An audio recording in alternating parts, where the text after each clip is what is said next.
向请到早，欢迎收看今日11月6日台记台早起新闻，我是柯兴竹。节目一开始，先来关心明年度中央政府的总预算案，早暗伫立法院表决，搁一摆无通过。朝野协商了后，即摆有达成共识，是要请行政院长倒营台伫明仔载，请3党的党团来见面，来做伙讨论解决的方案。也若增减基础建设第5期的特别预算，这条钱这个案是有通过的，顺利交付委员会。行政院就进法补偿公粮收购健保点之3项涉及相关法律规定及决议重新检讨，于113年11月7日之前修正114年度中央政府总预算案。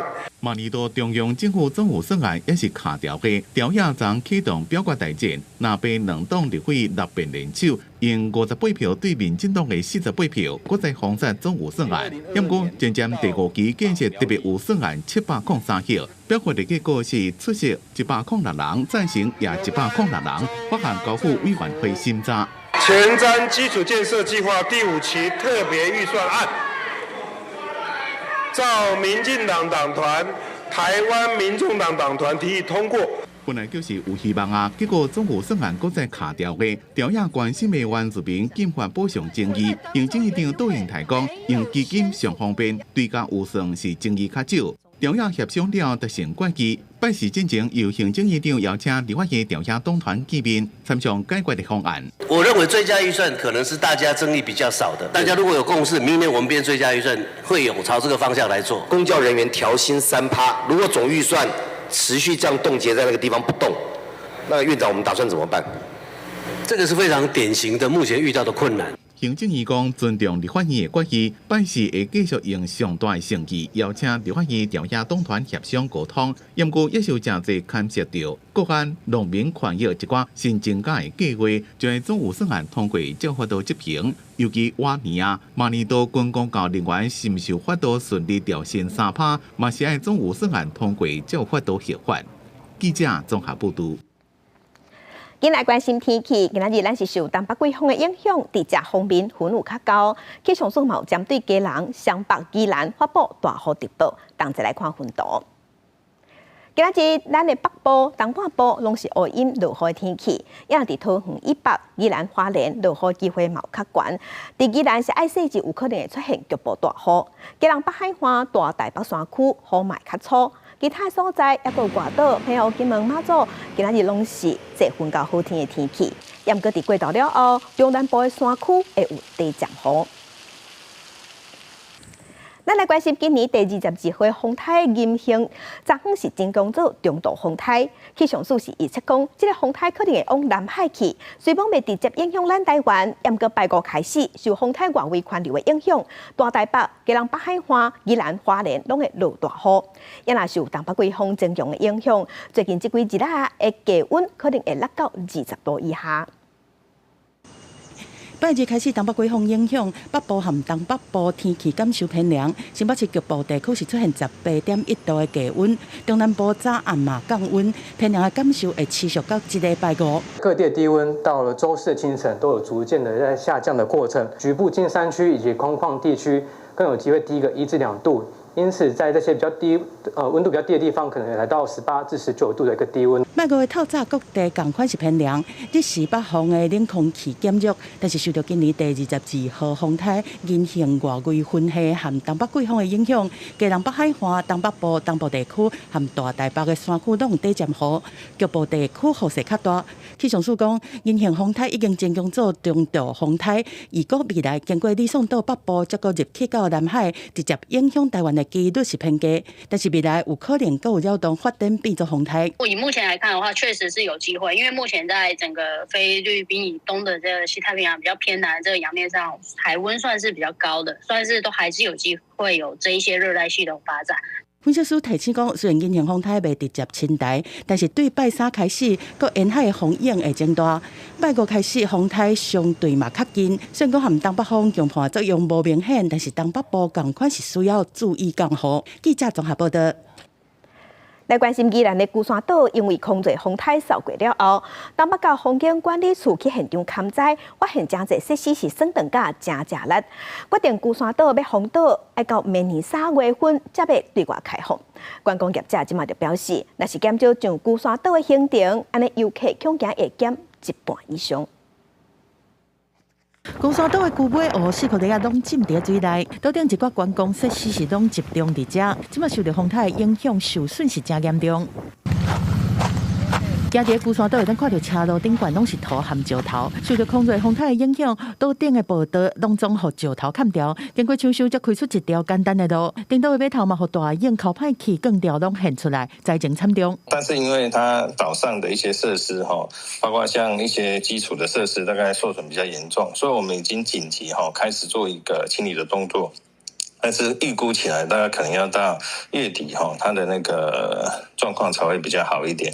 东北角风管处在测试风险较细的时阵顺利登岛，确认龟山岛的观光设施损坏是真严重，决定初5开始封岛，需要先修理到明年3月，才会龟山岛搁开放。过去龟山岛当年拢是12月初1，因为东北季风的影响会暂时封岛，今年受到风台影响，只好提前封岛。哇，影响真大，即摆人客是大部分拢要去顶岛，上金人较无。11月份的话，坦白讲啊，因为也不是旺季啦，你在11月份已经最近回升的话，至少也有影响5成的。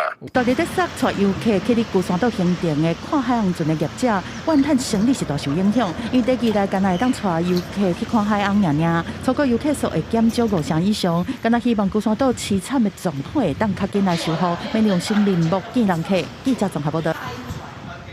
含乡亲同齐关心今仔日报纸的重点，咱先来看联合报。法务部伫顶个月底有预告刑法提囡仔人工流产的修正草案，有新提囡仔爱食罪，罚金是对3000块提悬到8万块，也毋过引起各界议论。而且有超过4000多人联署批评法务部，即马是无性别的意识。法务部是表示，预告法案其实毋是确定的法案，是希望会当听各界意见，是还未有共识的意思。所以因为即马社会有反对，所以昨昏法务部已经撤回。来看《中国时报》，中华电信所发布上新自04年台湾大型集团企业的研究报告，全世界即马供应链高可存量，这个危机即马已经正做打败8大集团的原因。因为2023年8大集团当中有61个集团的营收出现衰退，赚的钱是比2022年也搁较少，减31%，这是创下2011年以来上大的衰退。来关心自由时报，这间公司的飞马牌特调咖喱粉红验出内底有含苏丹红，有5000多盒是销到全台湾9个县市，目前是拢已经在回收。卫福部是有数是研判讲，有可能是印度的姜粉内底出问题，上紧伫今仔日就会对外说明检验的结果。咱教育部即摆已经要求学校营养午餐袂使用到。咱就来关心这个飞马牌的特调咖喱粉，红验到内底有含致癌物苏丹红的色素1号。因为这批咖喱粉已经卖到台北、新北、台中计共有9个县市，包括基隆、双北、桃园有8个县市的教育局，即马拢已经宣布学校的营养午餐袂使用咖喱粉和番姜粉。也毋过，主食业者即马是呼吁政府应该爱先做好边境的管制。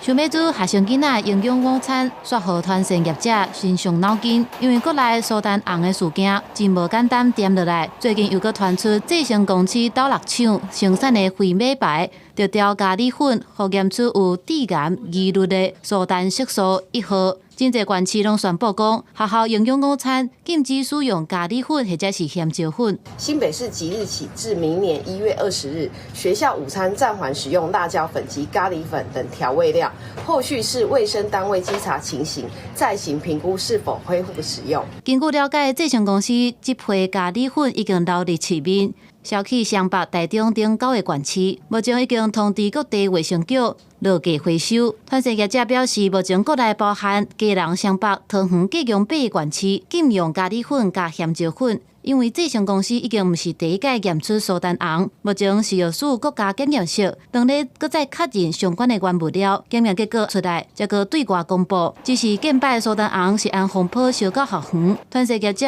就搁爱对内改菜单，这也互因感觉真困扰。卫福部相关主管机关应该从边境管制这个因为1年2次，我觉得真的是这个有点夸张去造成我们末端消费者的一个恐慌。烹调上其实确实会造成我们一定的困扰比如说去修改这个烹调方式啦。为着确保学生囡仔食安无疑虑，基隆乡北汤园宣布讲，即日开始学校营养午餐暂时唔用咸椒粉甲咖喱粉，一直到第1学期结束。记者综合报道。目前健康有关系，这是类鼻疽的疫情是继续加悬。顶礼拜有增加4个本土的病例，今年各大已经有105个本土病例，其中有21例死亡。这些数字拢是有史以来降低的新冠。另外，今年肠仔病毒的疫情嘛反常，即马秋冬搁咧流行。顶礼拜全台湾就免2万人去医生看，这嘛是10年来降低的新冠。而且还有一个也未满过的红婴仔。肠仔病毒重症，目前伫加护病房治疗。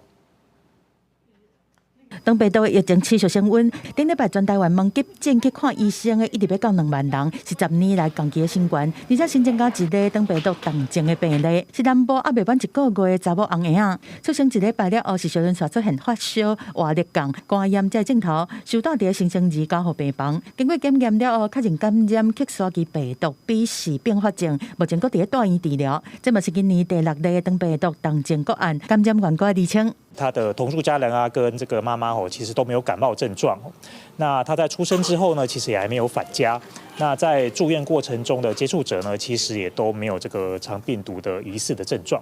所以有关他到底是从哪里感染这个肠病毒的目前这个感染源还待厘清。另外，类鼻疽的疫情嘛发出警报，顶礼拜新增加4例本土类鼻疽的个案，其中3例是住伫高雄，1例住伫台南，年岁拢是伫60多岁到70多岁，拢有慢性病史，目前搁伫住院治疗。加起来，今年已经有105例本土类鼻疽的病例，拢是伫风台过后发病。其中21例死亡，拢创历史上降低的新冠。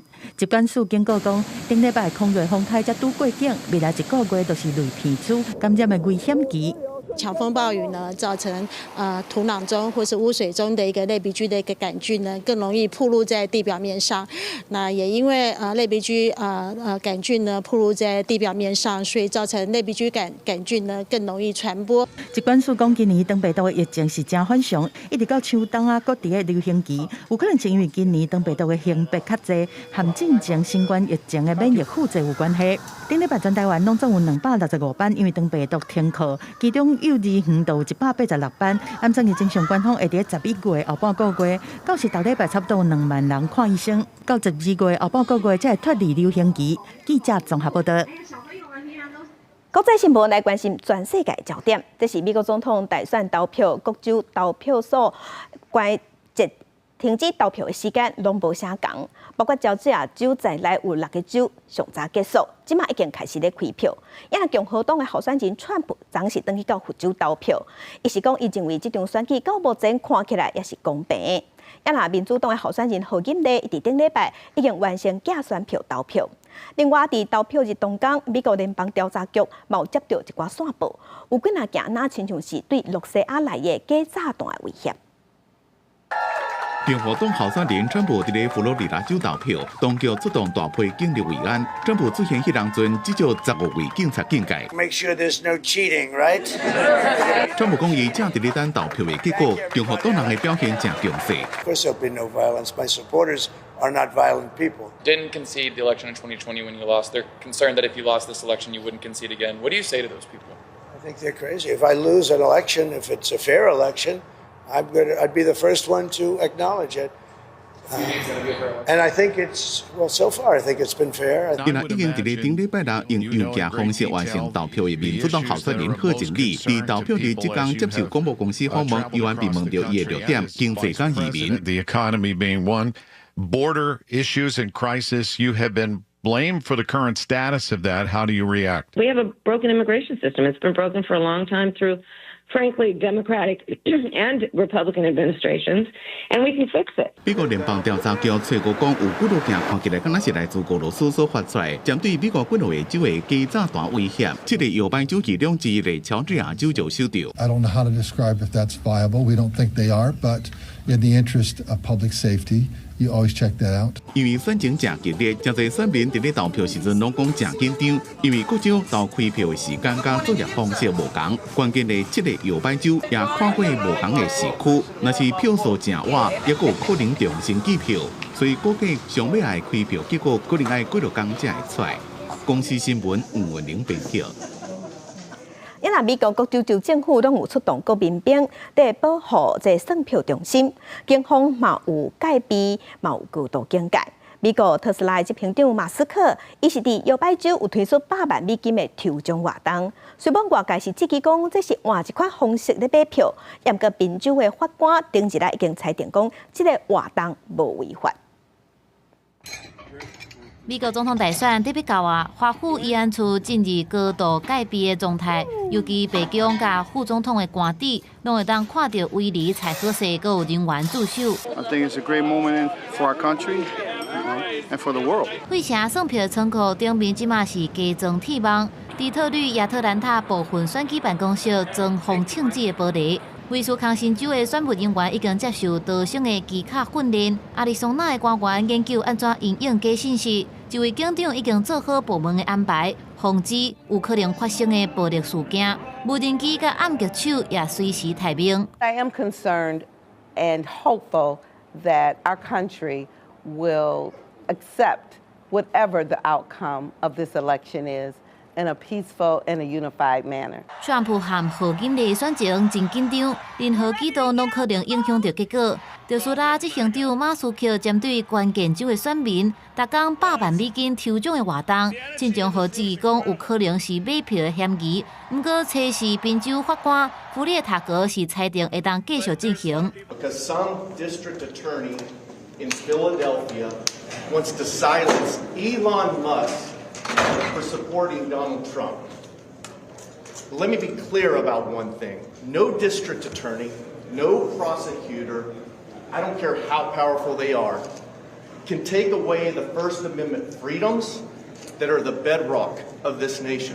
马斯克的律师团表示，因是根据啥人会当正做上好的代言人来选得奖者，并不是随机抽的。伫这进前，支持川普的马斯克创设的组织美国政治行动委员会举办这个活动的时，和民主党籍地区的检察官克雷斯纳认为会影响到全国选举，要求伊动点。公司新闻吴文玲编译。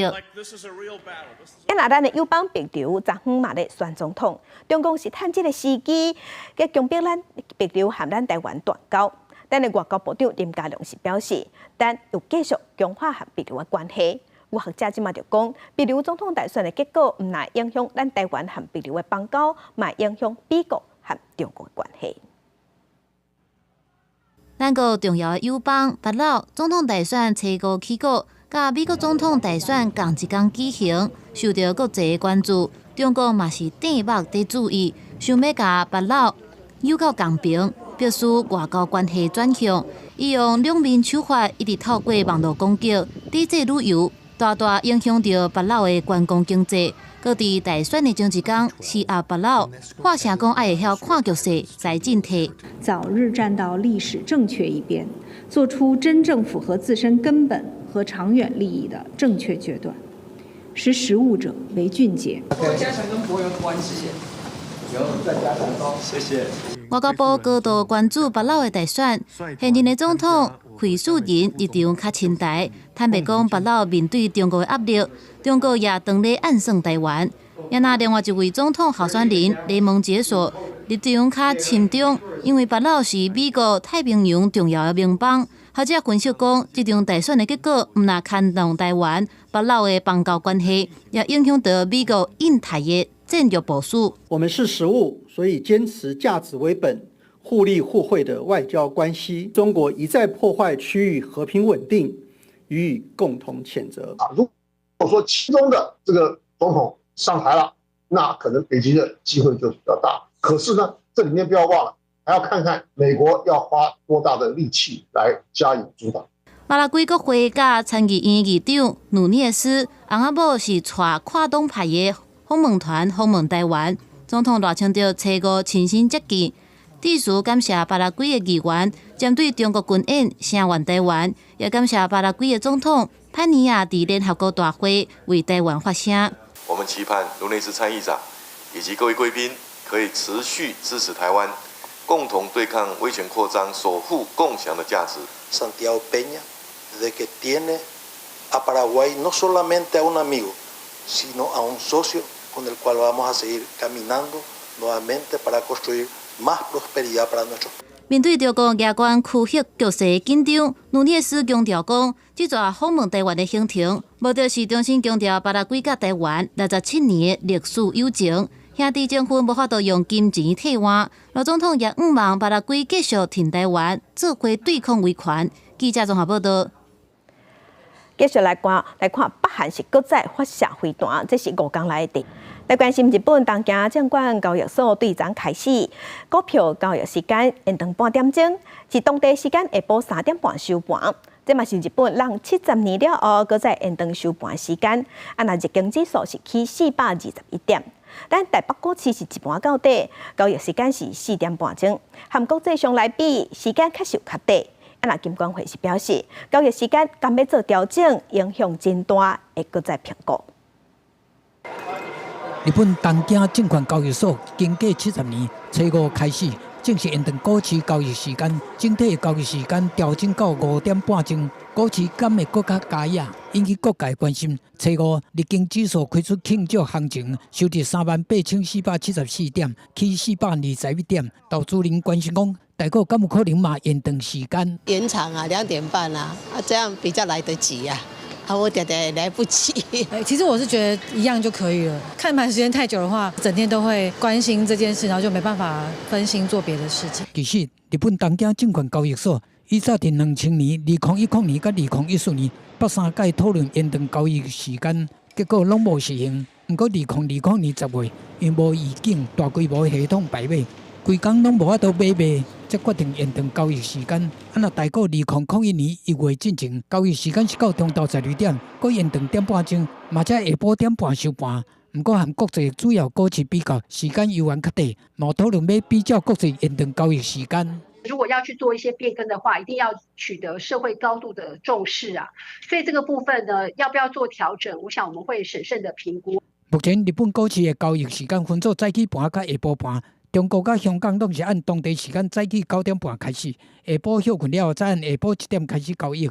美国按早起9点半到下晡4点，台湾是按9点到下晡1点半，一盘到底。对于证券业来讲的话，他们的成本，不管是人工的成本，或者是这种设备的成本来讲的话，那都会增加一些成本出来。证券业的本身应该不会赞成。基本上时间拉长，当然就是会让这个交易量、交易额都相对是有这种扩大的可能跟机会啦。大股是要延长交易时间，要考虑券商的经营成本，甲投资人看盘的关系。虽然目前暂时未改变大股的交易时间，不过未来犹原会看市场的需要来研议。记者综合报道。今仔日国际上还有啥物大代志？该乡亲咱做伙来去看世界。法新社是报讲，西班牙东部10月底拄到反常的地中海风暴，引起大水河和土石流。这场灾难是造成218人死亡。西班牙政府即马宣布要投入106亿欧元，大约是新台币3686亿的援助计划，要摕来救灾。来关心以色列无顾国际上的反对，宣布联合国近东巴勒斯坦难民救济工作署是恐怖组织，袂使阁运作，禁止运作。世界卫生组织 WHO 的秘书长谭德赛表示，这个决定是为让以色列更加安全，颠倒会增加爆发传染病风险。来关心有新闻媒体报讲，法国伫这个月按算要派航空母舰打击群伫印太地区部署，主要的任务包括强化和盟友之间协同作战能力，而且要运用新科技。航空母舰打击群嘛按算会伫日本和菲律宾进行特殊性头一届的考换。镜头转来咱讲来关心桃园杨梅陆军109女一个义务役的阿兵哥去基地训练，顶一日伫新店湖口基地变数开枪。陆军团初步调查发现，这个阿兵哥是伫靶场去捡到训练内容的无枪指头的空壳枪支，也毋过呢，伊无照规定甲交出去，尾啊才发生这件代志，所以军方要追究相关人员的责任。而且，这个阿兵哥遮尔煽行放火的行为，有专家嘛认为讲一定要处罚。向前推进。公布强化部队战略，今年期的义务役今年开始各项训练受到关注。头一批阿兵哥9月就落基地受训，即马刷标出军纪案件。桃园因为陆军109旅一位义务役胜利的新兵，此时传出伫陆军新竹湖口的基地变数开枪，枪声一响，惊动营区。枪支的部分是他随身携带，这是没有问题的。那弹的部分呢，它是大概捡到一个训练用的一个空包弹。那大概在厕所的时间呢，就这样就往左下方这样子来做一个射击的一个动作。单位干部闻声后，随即主动查无人员伤损。初步了解，弹药为空包弹，该源自述日前于靶场内捡拾取得，为未依规定缴回。高立雄表示，因为是战化训练，拢会配发步枪，要求风险的控管降到上低程度。不过，外界关注枪支是倒位来的。陆军团成立专案小组，初步调查出来，有人讲，进前是伫湖口营区北测中心靶场射击训练，捡到训练用的空包弹，无按照规定交转来，测试操课进前领到配发的步枪，因为复现就到便所到枪支开枪。陆军团坦白讲，遗留枪支是有疏失，会看调查结果，追究相关人员的责任。各单位呢，它都其实有一个容许值啊，就是说你大概呢有几枚找不到哦，这个是合理的，因为其实说真的，靶场很大哈，而且子弹啊，就击发之后它真的乱飞的。士兵讲的，他是在靶场哦捡到哈这个没有士官没有察觉到的弹头或子弹。这样来讲，反正是他的罪行会更加重，因为表示他是有预谋的嘛。针对菜鸟开枪案件，国军互批评讲放火又搁无顶真，也反映新兵的训练纪律无够，弹药管制出现问题。但国民认为讲，国军比较美军的训练，枪无离开身躯边，说好有人摕到属于管制品的枪支，违反偷占军品，严重使用枪，强加予国军下民主，爱严格检讨。记者综合报道。顶一日风台来，台南沿海的蚵仔病，互风台是扫甲密密茂茂。这几日啦，渔民是赶紧甲一寡受损害无遐尔严重的蚵仔病，要赶紧回收。也毋过昨透早有渔民在回收的时是烧整烧厂发生纠纷，尾啊有人开枪，这嘛造成3个人受伤。也毋过凶手有随主动去警察局自首，警方即嘛已经甲伊移送法办。台南市南区喜树路这间槟榔摊内底，双方的人马伫遮谈判超卖平，竟然开枪，造成3个人受伤。同样发生枪案，地点阁真偏僻，当地民众拢讲毋知啥物状况。啥物状况啊？人去争啊？我唔知你。安尼哦。哦，恁槟榔摊的人嘛。嘿啊嘿。OK OK。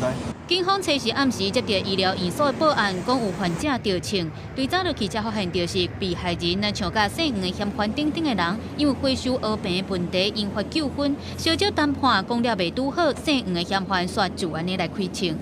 因回收科棚材料问题发生纠纷，其中一枪击中陈姓被害人，贯穿其右手前臂，受伤3人，经送医均无生命危险。顶礼拜因为风台扫过，沿海真侪蚵病拢互风影散歹去。台南真侪当海沙堡顶甲满满拢是竹啊、玻璃拢等等的材料，而且真侪蚵病拢是10月初才拄啊拖去沿海放落去，一个蚵病就要25000块，所以农民难免的想要回收搁较侪材料来补贴因的损失。打初期较早的是迄种吼，这种经济效益一个差不多150至200块，啊，即嘛一直研发吼，围绕一地500-600，有当时啊吼，了解因心情做无好啊，有当时啊拢加减扣我倒来弥补吼成本。目前市府开放予农民会当家己先去回收蚵病材料，不过嘛想袂到讲竟然会安尼引起纠纷，甚至发生枪案。警方信后嘛依照杀人未遂甲违反枪炮弹药管制条例等等的罪嫌，将人移送法办。记者综合报道。嘛是在台南，这是台南某一间私立的幼稚园，有教保员涉嫌用吹风机的烧风，伫透甲一个2岁囡仔吹，佮甲囡仔硬灌汤，甲囡仔拍尻川，这不当的管教行为应该有要2个月。家长全向民意代表陈情，市府即马去调监视器追查了后，确认这个姓王的教保员有不当管教的行为，而且情节是真严重，已经判讲伊规世人袂使搁做教保员，而且要甲罚60万。天他很生气，然后呢？2岁查某囝自8月换老师了后，下海2支手骨拢出现乌青，也唔敢去上课，前后的态度天差地。好，妈妈知道。好，妈妈知道。妈妈礼拜5带你去新的学校，好不好？来，妈妈抱抱。问到某一位老师，就想要哭，也无愿意加讲。家长开真侪时间，才发现囡仔可能受到无适当的对待。你在学校吃饭你不吃 ，Cici 妈咪怎么样？塞进去我嘴巴。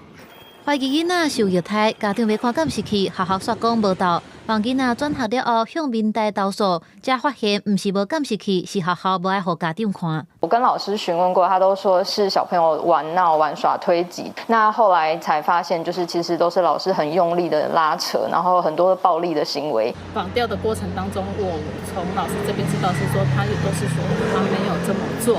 影像发现8月初到10月份下旬，查某囡仔真侪届互无适当的对待，捌互吹风机小风吹向面，佮有下身，感觉小想要咪，佮互老师掠掉咧，也捌互老师大力塞倒伫涂骹，佮有互强迫灌汤，甚至于输互地暗棍。不是掐，就是捏，然后就是恐吓，让孩子回家的时候，他根本就是爆哭，那起床他也不敢到学校来上学。该员终身不得担任教保服务人员。登录在我们全国不适任教育人员系统，并且处以60万元最重的罚款。市府调查认定讲，涉案的姓王的教保员对囡仔无适当的体罚、身心虐待等行为，情节真严重，重罚上悬60万，一世人袂当去做教保员。其他助教也有威胁，是罚3万。幼稚园也会互追究敢有暗藏威胁，并且公布幼稚园甲行为人的名称。记者综合报道。也伫台中是有5个嫌犯，因伫2011年9月份的时，伫台中清水公正破中油的管线偷摕油。那这些人进前是已经被判10个月至2年2个月不等的有期徒刑。最近民事判决嘛出来呀，其中有一个已经和解，那其他的4个人即马爱赔中油101万。警方按铁厝的门撬开，涂骹全是家私甲管线。伫铁厝外口，佫挖到中油的送油管线，互另外接管偷油。犯案情形哪像韩国电影《霹雳游劫》？原来是5个嫌犯钻中油的油管，偷摕2000粒的柴油。中油提起民事赔偿，台中地院判决一个人和解，剩的4个爱付中油101万。被告等人利用工具开凿破坏原告埋设于台中市清水区人行道地面下方的输油管线，窃取柴油共约2000公升，造成原告受有油料损失、油管毁损及为了修复油管所受的这些损失。本案发生伫2022年9月，5个嫌犯知影中油甲管线带伫倒位，就踮咧清水做一间厂房，伫中油的4条油管落空，接管线甲油偷摕转去厂房。中油公司发现了后，报警提出告诉，最近民事判决出来，刑事的部分进程就照加重窃盗罪，判5个人10个月到2年2个月不等。专家分析讲，这种落破油管的行为会有公安的问题。大量泄漏，你也不是可以马上去处理它，处理的时间可能就会拉得比较长，在处理的过程可能就会有一些危险性存在。大量泄漏这时候碰到火，它就会炸。专家强调讲，确实无顺利哦，油料泄漏。准讲无道迄烧起来，嘛有可能污染着环境，呼吁民众千万唔通安尼做。记者综合报道。继续来关心中国一个货轮玉州启航伫空热风台期间，靠达伫亚利的外海，相关单位是赶紧要去抽油，毋过因为天气歹，拢无法度进行。这只货轮伫风台天出海，这停驶敢无问题？即马嘛引起议论。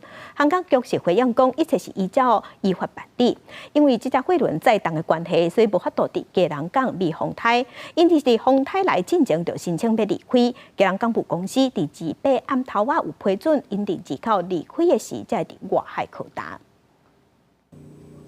靠达伫亚洲环节，中国一货轮玉州启航，对海影是扑扑沉沉。因为天气歹，就算抽油船含人员几啊天待命，几啊摆趁天气较好的时阵过去，嘛是无法度完成抽油。这是早起工作船载海事人员要去哩靠达的货轮做风堵，确认无漏油的疑虑。当地渔民讲，已经连续几啊天看到工作船划过来。你逐工拢比较顺啊。你好天，喺度派人出嚟，佢准下派人出嚟，伊拢讲派敢若拢家人举龙就算。啊，你即个东尾天啊，天气较歹啊，若要好你一工哦，足困难的。伫国家关注中国一货轮风台进前的离港停事，航港局发布说明，相关法规范港内船伫风台警报发布了后，应该家己加强风台措施，也是照香港的指示，早去保卫艇还是出港。即只中国一个货轮因为载量体伤大，重心伤悬，向嘉南港务分公司提出出港密封申请，2月尾暗准啊，29再起出港。要登去中国说，因为动力无够靠搭。昨天早上天气比较好，所以他们有上去，有可能会有泄漏的部分，我们都有上去堵漏了。依照这个防台的标准程序，它必须要离港。航港局讲，离港的作业拢是照规定来办理，后壁会看相关规范，敢阁有精进的空间。为了要强化海难的应变能力，航港局会以劳务采购的方式，选取各大外大型拖救船伫港口台面，会当对抗8级风4到6公尺的海洋权。有一万 HP 以上，按算2025后半年完成采购的天数，会当提升海难船拖台能力。防止扩大，记者综合报道。其他消息来关心，法务部行政执行署2个分署伫昨昏是进行外界关心的拍卖会。伫花莲分署这部分是进行世界拍卖3间地本温泉套房，验过呢买也是流标。伫树林分署这部分是进行史上上大件纪念碑的拍卖会。3000一次，30002次。3000 3次，恭喜26号以3000拍定。台湾大药金币公司欠纳营业事业所得税定89万外，今年8月无预警停业。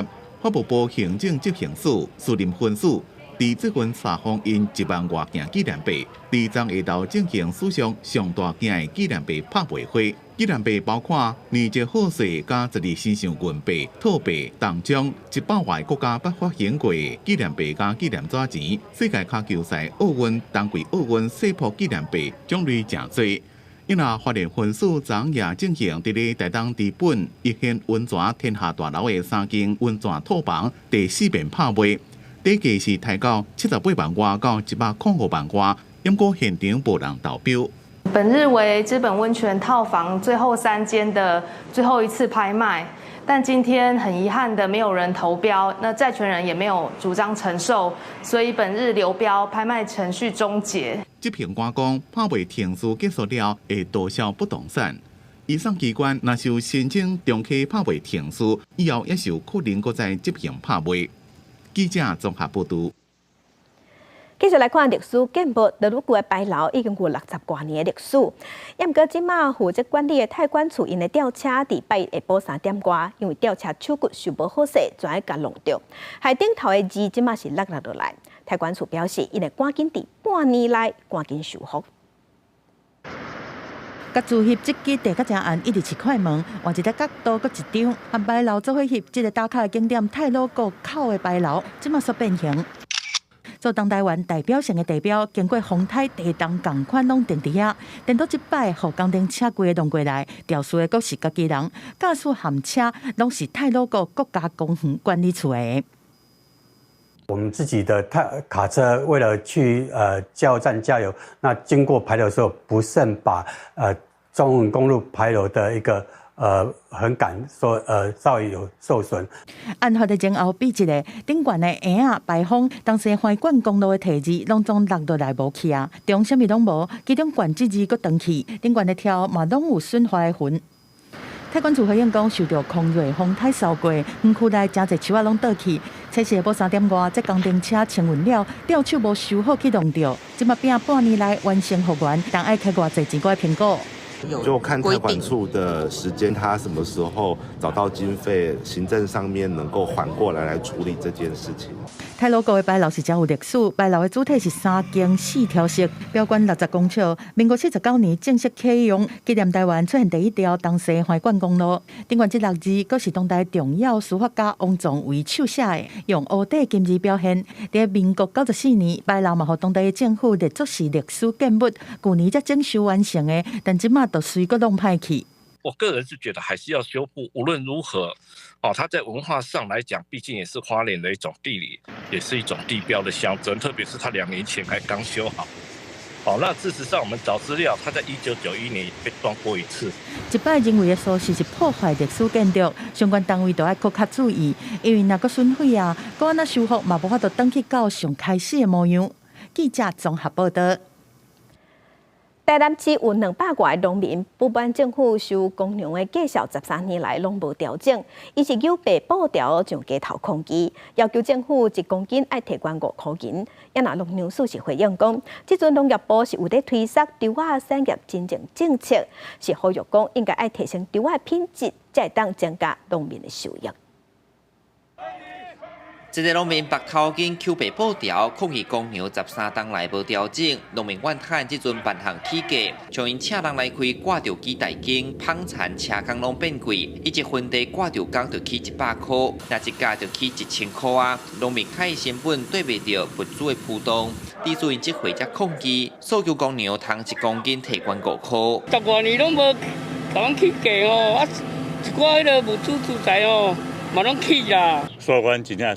已经无大行啊生活，因为起来减一起嘛，阮加一支出，所有的利润真正足少的。农民指出，毋但工钱起价，互因食袂消，就连财政黄的成本嘛翻倍起。另外，政府即几冬鼓励青农回乡做事，煞搁实施大规轮作甲收金，来抵输因歹趁者。针对农民的诉求，农粮署无直接的回应，敢若表示农业部正咧推动稻仔产业精进政策，企图会先调整产业结构，嘛提出专属鼓励制度。刚才少少要求讲会当收较好的，互阮的生活会当过，结果嘛是搁卡伫遮。你讲你即马咧鼓励青农倒来做，对一个少年要倒来做。我们鼓励农友来做。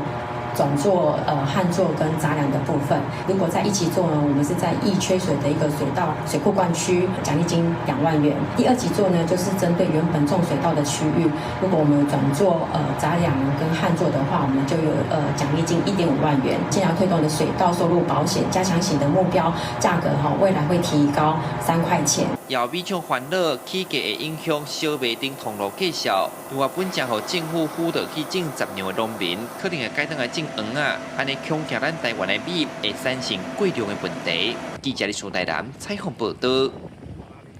目前伫社会上有一寡时代要洗厝，拢较困难会洗无。因为明年咱台湾就会进入超高龄的社会，即马有民意代表就是建议讲，敢会当政府提供高龄者的社会主体来互这个时代大。但过高雄市的都发局是表示讲，目前因是无安尼性的规划，但过因会按照中央的法规提供4成的比例，互时代也是弱势族群来大。2到3工，会使徛起来看3张共的哦。阿公阿嬷若耍游戏，若训练手甲读壳的反应，算家真欢喜。这是台东社会主体社区关怀据点的课程。上课的时段讲年岁愈大，发觉家己一个人大的同学嘛，哪来哪济。有一寡是想要伫咧附近洗厝，却因为年岁较大，租无，要拜社会主体，煞拢拜袂着。公社住宅吼。互大家会当较普遍，会当申请都会当来住。大同英法社会住宅的话，它其实大概有100多位的长辈，现在还在等候补。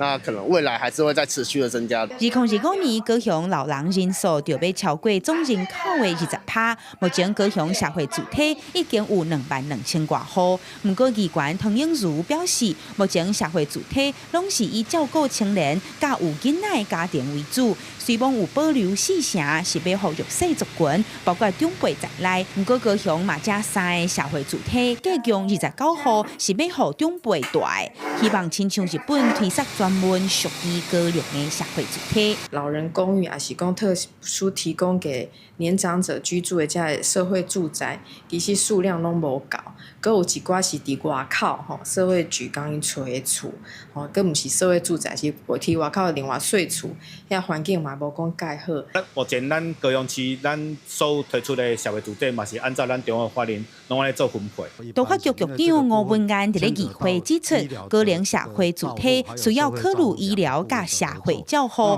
目前杳无规划。社会局是表示，除了结合都发局包租代管的厝来协助时代洗厝，未来会继续争取社会主体设置更较侪互高龄大的户数。记者柯昭阳高雄报道。因为根据世界卫生组织的估计，有25派时段捌感觉孤单。要安怎来解决这款情形呢？美国密西根大学即马就做一份研究，调查是显示讲，时段若是有出门行打，一年做超过100点钟的志工，安尼互家己较无用的，嘛有成就感，就会当减少解决孤单的感觉。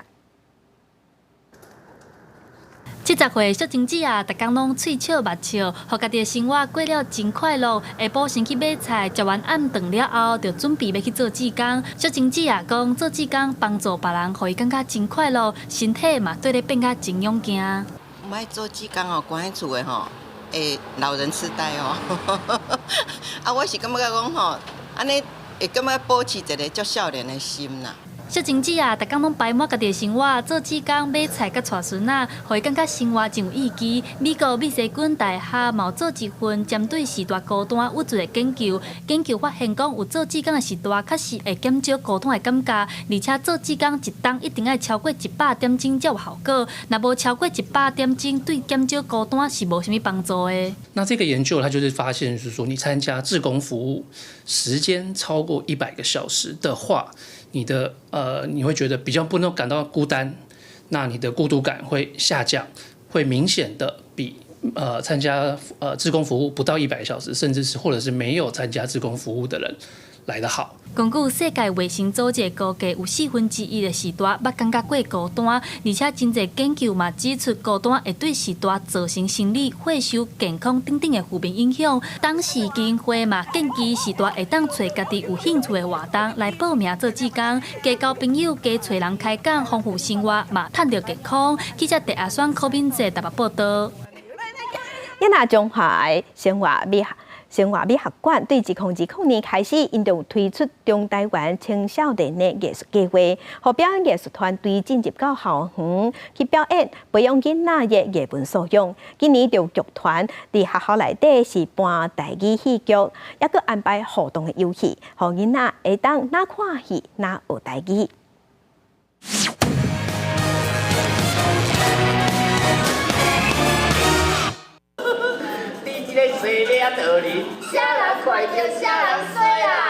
趣味演出，互台卡囡仔看甲笑开开。这是乒乓草剧团推出的台语戏剧《我的爸母是金童玉女》，改编7世夫妻的典故，现代造型透染古装人物，互囡仔人无共款的看戏体验。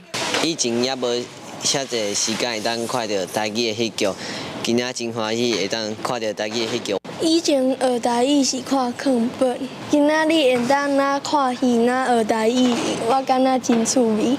中华生活美学馆为2020年开始推动青少年艺术计划，有应对活动、剧场表演，要增加学生囡仔的艺文视野。过去剧团表演内容大多数拢是国外囡仔歌，不过这几冬来愈来愈多台湾本土故事的题材。阮就会改编一寡台湾的文学作家，像王拓，还有咱中华的一个作家陈恒嘉，我嘛正跟南管合作，演出南医生的故事，除了西方的一个童话故事，咱本地一寡真好的作品，咱嘛上讲换做戏剧。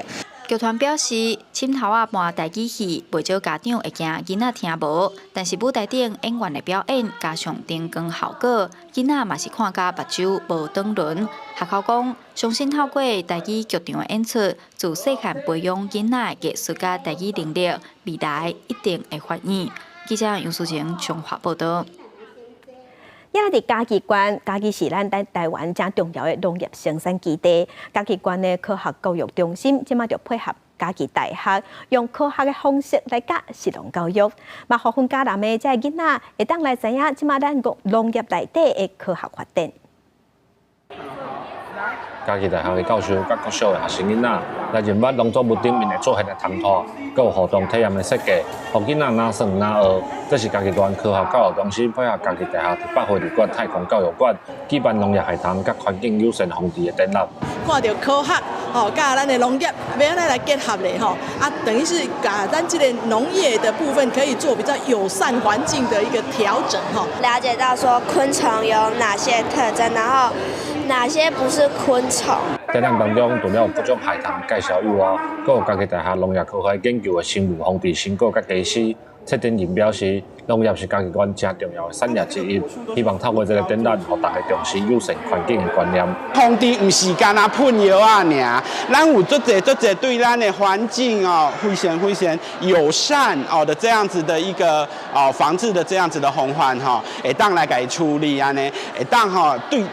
用这个机会哈，来甲各位乡亲时代、父老兄弟姊妹来甲大家分享。家己阮科学教育中心表示，这个展览会展到明年9月16日，当中阁有规划40场的教育活动，唔但教囡仔来入捌昆虫，阁有请食物医生分享照顾食物的观念，希望互相关农业科学的知识，会当透过这个特展分享互更较侪人知影。记者林慧婷家己报道。来关心全世界，全球有超过46000外种物种强要灭绝。伫咱台湾，嘛有64种的野生动物有面对绝种的危机。咱的中研院嘛有含国外同款有并且嘛伫收集甲保存这动物的 DNA， 希望会当帮助这些物种继续生存。根据世界自然保护联盟的统计，目前全球封列做强要灭绝的物种有超过46300种，亲像野生的虎，100年前有10万只，到今敢若剩4500只。要安怎保育这面对生存危机的动物？英国就有保育机构伫零下80度的低温环境，甲动物组织细胞甲 DNA 上千的样本冷冻起来，希望会当帮助这个物种搁再生存落去。This could be an absolutely vital lifeline for many of the species that are literally on the brink of extinction. We can freeze tissue down, freeze those species down in time, ready really to be brought back to life at a moment's notice in 10, 20 or 1,000 years' time, effectively still in a living state. 伫咱中研院生物多样性研究中心内底，也看到侪鱼类的样本，这只是保存的一部分尔。因为有农业部林保署的支持，自2004年开始，咱国内也有甲英国相像的计划。计划执行20天啊！研究中心的博士分享，透过甲动物的组织放伫专用的保存塑胶罐内底，加入液态氮低温保存。目前中心已经甲4800种的动物组织收集起来。我们基本上有几个重要的考量。好，第一点就是这个物种它是不是濒临灭绝？如果它濒临灭绝，我们就会优先把它做保存。文班、台湾土龙、台湾乌熊，这拢是咱上知影强要绝种的野生动物。根据农业部林保署的统计，目前台湾陆地甲海域计共有64种强要绝种的野生动物。研究中心也强调，做野生动物的保育，毋是干那我靠用低温冷冻来保存动物的组织尔，希望是伫野外同齐来保护这个动物。两种方法相并行，各种相关领域的人才做伙投入，才是对野生动物的保育上好的行动。记者张家琪、林玉凯台北报道。天气报你知，含乡亲同齐关心今仔日各地头的温度。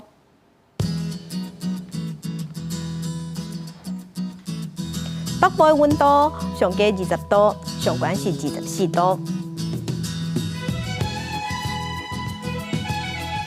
中部的温度上低20度，上悬有29度。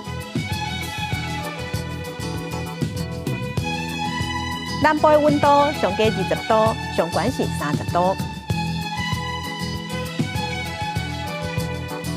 东部的温度上低20度，上悬27度；外岛18度至25度。感谢乡亲收看，将亲平安顺心，明仔载早起9点，咱再会。